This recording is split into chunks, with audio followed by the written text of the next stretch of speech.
Gimana kabarnya hari ini? Kakak harap adik-adik, kakak abang, semuanya mama papa di rumah dalam keadaan sehat tanpa kekurangan stok apapun. Nah, kakak yakin juga adik-adik pada hari ini udah gak sabar buat dengar firman Tuhan kan? Sebelum kita mendengarkan firman Tuhan, kita mau siapkan hati kita, sikap kita ambil sikap berdoa. Selamat pagi ya Bapak, terima kasih ya Tuhan untuk setiap penyertaan-Mu di dalam kehidupan kami hingga pada saat ini ya Bapak. Tanpa kekurangan apapun ya Tuhan, kami dapat berkumpul ya Tuhan di rumah masing-masing untuk melaksanakan kebaktian anak ini ya Tuhan. Engkau yang berkati setiap adik-adik kami di rumah, Engkau hadir di tengah-tengah kami semua ya Tuhan, agar adik-adik dapat mendengarkan setiap firman-Mu dengan baik, tidak ribut ya Bapak, dan tetap fokus mendengarkan firman-Mu. Ajarkan adik-adik juga ya Tuhan, kami sebagai anak-anak-Mu untuk dapat melakukan setiap firman-Mu di dalam kehidupan kami sehari-hari. Kami serahkan sepenuhnya kehidupan kami ke dalam tangan-Mu, terlebih pada itu hapuskan segala dosa dan kesalahan yang telah kami perbuat. Kami telah berdoa dan mengucap syukur. Amin. Nah, sekarang adik-adik udah siap buat mendengarkan firman Tuhan. Kita mau buka Alkitab kita. Kita mau buka Alkitab kita dari Matius 25 ayat 1 sampai 13. Matius 25 ayat 1 sampai 13. Oke. Karena ini ada 13 ayat, lumayan banyak. Jadi ayat ganjilnya yang baca nanti kakak, ayat genapnya yang baca adik-adik ya. Oke, kita mau baca Matius 25 ayat 1 sampai 13. Gadis-gadis yang bijaksana dan gadis-gadis yang bodoh. Pada waktu itu, hal kerajaan sorga seumpama 10 gadis yang mengambil pelitanya dan pergi menyongsong mempelai laki-laki. Ayat 2.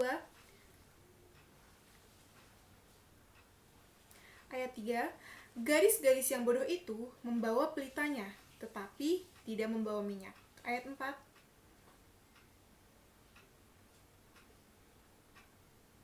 Ayat 5.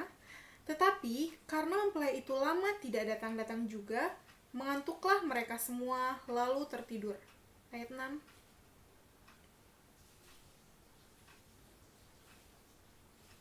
Ayat 7. Gadis-gadis itu pun bangun semuanya lalu membereskan pelita mereka. Ayat 8.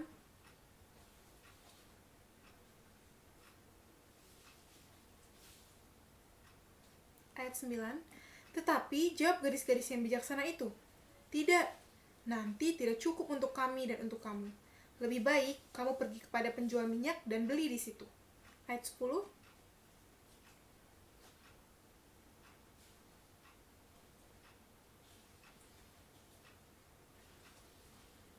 Ayat 11. Kemudian datang juga gadis-gadis yang lain itu dan berkata, "Tuan, Tuan, bukakanlah kami pintu." Ayat 12. Ayat 13. Karena itu berjaga-jagalah, sebab kamu tidak tahu akan hari maupun akan saatnya. Nah, demikian firman Tuhan. Berdasarkan ayat Alkitab yang udah kita baca tadi, tema kita hari ini adalah turut dalam kerajaan Allah. Nah, kira-kira sebelum kita masuk ke ceritanya, kakak mau tanya dulu nih, adik-adik kelas besar, adik-adik kelas remaja, tahu nggak sih kira-kira arti perumpamaan itu apa? Nah, contoh perumpamaan yang mungkin adik-adik pernah dengar di sekolah dalam pelajaran bahasa Indonesia itu ada bagai pinang dibelah dua, atau bagai air di atas daun talas. Pernah dengar kan? Nah, itu adalah contoh dari perumpamaan. Arti perumpamaan itu sendiri adalah sebuah kiasan untuk membandingkan atau menyamakan satu dengan lain hal. Nah, firman Tuhan tadi adalah sebuah perbandingan, sebuah kiasan dari sebuah cerita. Nah, cerita yang udah kita baca tadi merupakan sebuah perumpamaan adik-adik. Ada 10 gadis. Gadis bodoh dan gadis bijaksana. Ke-10 orang gadis sama-sama menyambut mempelai laki-laki. Nah, ternyata persediaan yang mereka bawa untuk menyalakan pelita itu ada yang habis, ada yang masih sisa.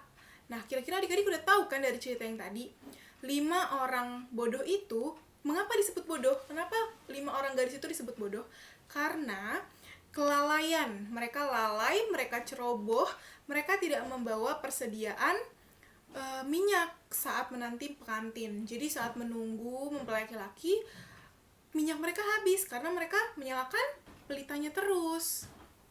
Sedangkan 5 gadis bijaksana tadi sudah membawa persediaan minyak. Jadi di saat gadis bodohnya pergi untuk membeli minyak karena kehabisan, 5 gadis bijaksana tadi tetap masih mempunyai minyak saat mempelai datang. Nah, dari perumpamaan tadi kita diajarkan, kita mempunyai 2 pengajaran penting dari cerita tadi adik-adik.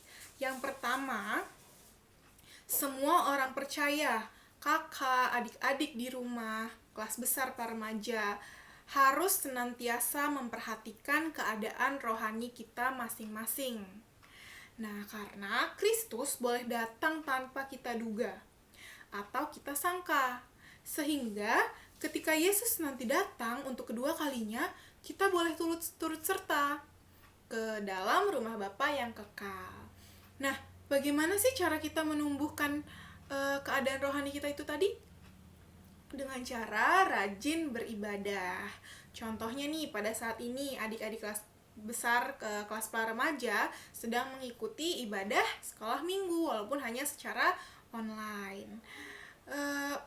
Tapi kalau misalkan tetap mengikuti ibadah sekolah minggu, bukan berarti adik-adik cuma duduk, datang, mendengarkan. Tetapi ada hal-hal juga, hal-hal lain yang harus adik-adik perhatikan. Misalnya, sikap adik-adik dalam mendengarkan firman. Nggak sambil makan, nggak sambil ribut, atau gangguin adiknya bahkan, tapi fokus mendengarkan firman Tuhan, sehingga firman yang adik-adik dengarkan bisa adik-adik lakukan di dalam kehidupan adik-adik sehari-hari. Terus misalkan di dalam beribadah juga adik-adik harus mengikuti dari awal sampai akhir, jangan cuma pas nyanyi adik-adik ikut, ntar pas khotbah, ntar aku datang lagi deh kalau khotbahnya udah selesai. Nah, itu tidak boleh. Itu adalah contoh dari sikap mengikuti gadis-gadis yang bodoh tadi. Nah, jika adik-adik tidak mengikuti ibadah sekolah minggu, adik-adik loh yang rugi. Kenapa rugi? Karena pada saat adik-adik mengikuti ibadah sekolah minggu, adik-adik mendapatkan berkat rohani. Nah, yang kedua, itu tadi yang pertama. Yang kedua, jangan melalaikan hubungan pribadi kita dengan Tuhan. Karena sesuai dengan perumpamaan tadi, minyak yang mereka bawa, yang tidak dibawa oleh 5 gadis bodoh dan dibawa oleh 5 gadis bijaksana, adalah simbol dari kehidupan sehari-hari iman kita, menggambarkan hubungan kita dengan Tuhan Yesus dalam kehidupan kita sehari-hari. Nah, coba tanyakan kepada diri adik-adik masing-masing nih, apakah adik-adik sudah sangat merindukan dan sangat mengasihi Tuhan Yesus? Mungkin gak jarang orang-orang Kristen, adik-adik sekolah minggu yang ada sekarang datang ke gereja untuk beribadah, tetapi di dalam kehidupan sehari-hari mereka gak ingat sama Tuhan Yesus. Mereka tidak kangen nih mau ketemu sama Tuhan Yesus, kangen mau berbicara dengan Tuhan Yesus, menjalin hubungan yang erat dengan Tuhan Yesus. Nah, sehingga perilakunya juga tidak mencerminkan anak-anak Tuhan Yesus. Itu adalah contoh dari sikap dari perumpamaan orang bodoh tadi, yang tidak menyiapkan diri dalam menyambut Tuhan Yesus. Karena ketika Yesus datang, mereka tidak bersiap-siap. Akibatnya, hidupnya menjadi sia-sia. Lalu, bagaimana cara kita untuk selalu ingat dan ingin terus berhubungan dengan Tuhan Yesus setiap harinya? Dimulai dari kebiasaan-kebiasaan yang kecil ya adik-adik. Nah, kakak yakin kelas besar para remaja sebenarnya udah tahu cara-caranya. Cuma, kakak mau tanya, kira-kira udah ada belum sih yang tekun melakukan hal-hal itu? Hal-hal apa aja sih kak? Gitu kan. Nah, hal-hal itu bisa dari tekun berdoa, tekun membaca firman Tuhan atau Alkitab, dan sering berbagi atau menceritakan kisah Tuhan Yesus kepada sesama. Nah, kebiasaan-kebiasaan itu bisa adik-adik mulai dengan, misalkan adik-adik harus bertekad untuk tetap doa pagi setelah bangun tidur dan doa malam sebelum bangun tidur. Gak boleh absen, gak boleh skip, harus tetap dilaksanakan. Apapun, ngantuk atau capek, aku harus tetap berdoa, kayak gitu. Yang kedua, adik-adik membuat target masing-masing sendiri. Misalkan hari ini aku mau baca satu pasal dari satu perikop, atau aku mau baca minggu ini Kejadian, dan seterusnya. Nah, kakak yakin di mana ada niat, kakak yakin adik-adik pasti bisa melakukan hal-hal itu. Nah, adik-adik ke sekolah minggu, kelas besar dan para remaja, kerajaan Allah itu disediakan bagi orang-orang yang mengasah kesetiaannya dan membiasakan sesuatu.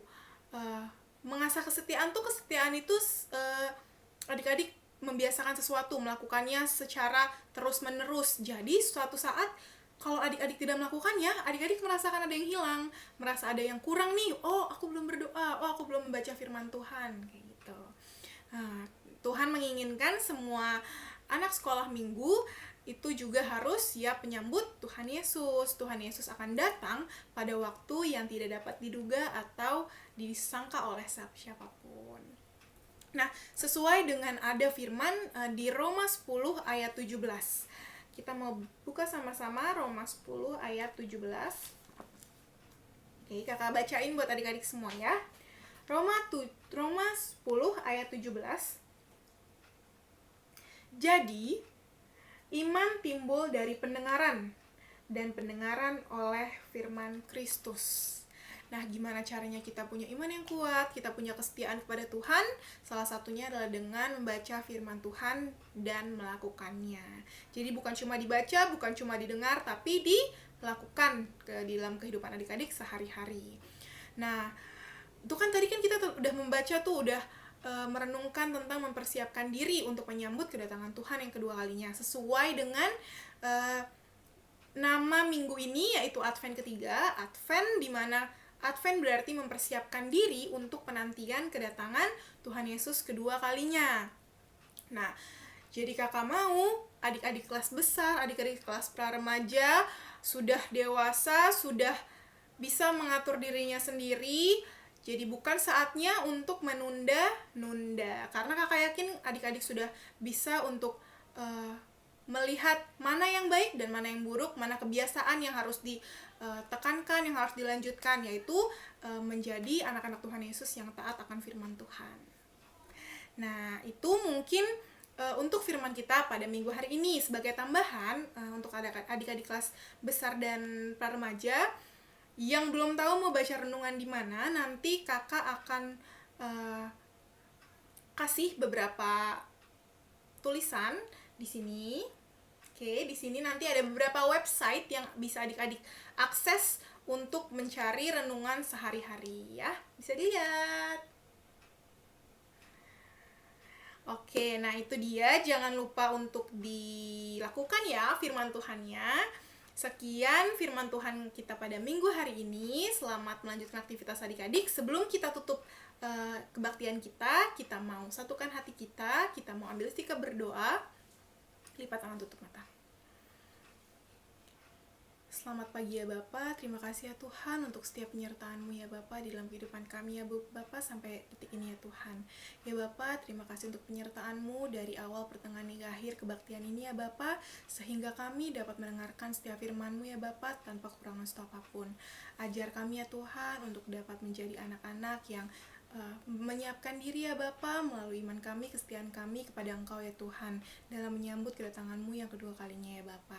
Ya Tuhan, Engkau yang berkati setiap pekerjaan kami, setiap studi kami ya Bapa, agar kami dapat tetap bertumbuh menjadi anak-anak yang takut akan Engkau ya Tuhan. Ya Bapa, terlebih pada itu hapuskan segala dosa dan kesalahan kami perbuat, agar kami untuk menghadap-Mu bersyukur dan meminta pertolongan kepada-Mu. Kami telah berdoa dan ucap syukur. Amin. Selamat hari Minggu adik-adik.